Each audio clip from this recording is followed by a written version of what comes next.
Now the Allroad V8.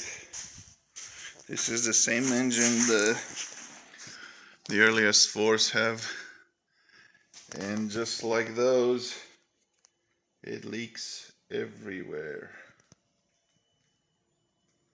Front, back, sides.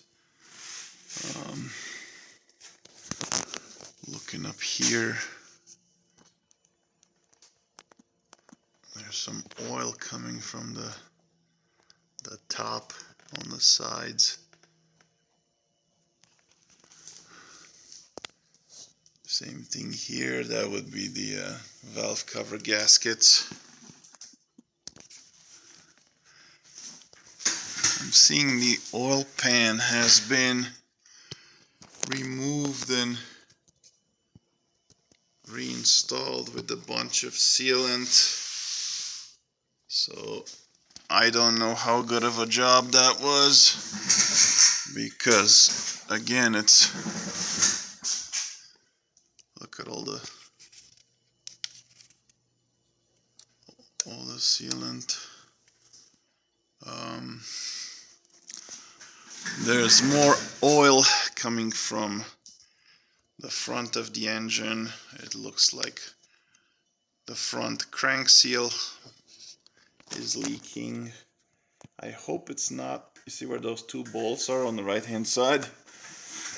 I hope that's not the case where it leaks at the split, and I'm mostly concerned about that top portion. You see how clean that is?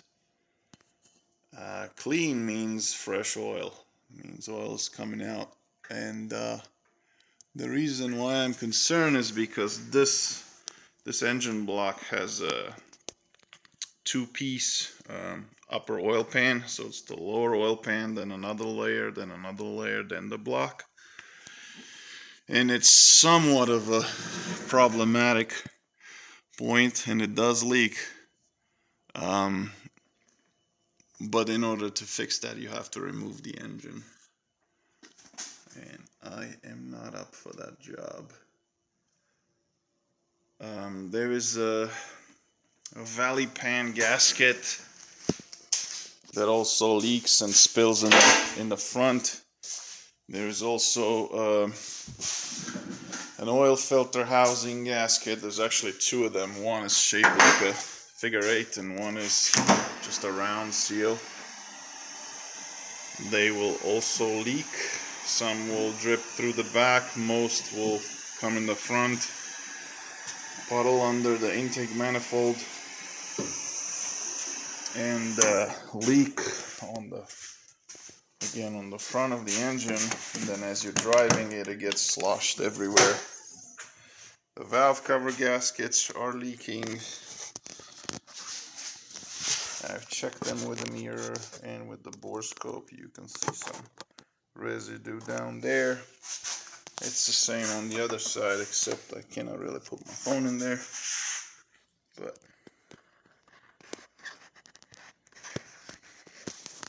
let's see, can you see that oil? It's dripping on top of that hose there. This is the oil filter housing, and this likes to leak underneath, and it'll puddle under the intake and then leak out from the front. Obviously, to do any of that stuff, the oil filter housing, you have to remove the intake manifold. To remove the intake manifold, you have to take the front end off this car. Same thing to getting to that front crank seal. Major job. Bumper, radiator support, fans, everything just comes off to get access to that. Yeah, not a pretty sight, not a pretty job.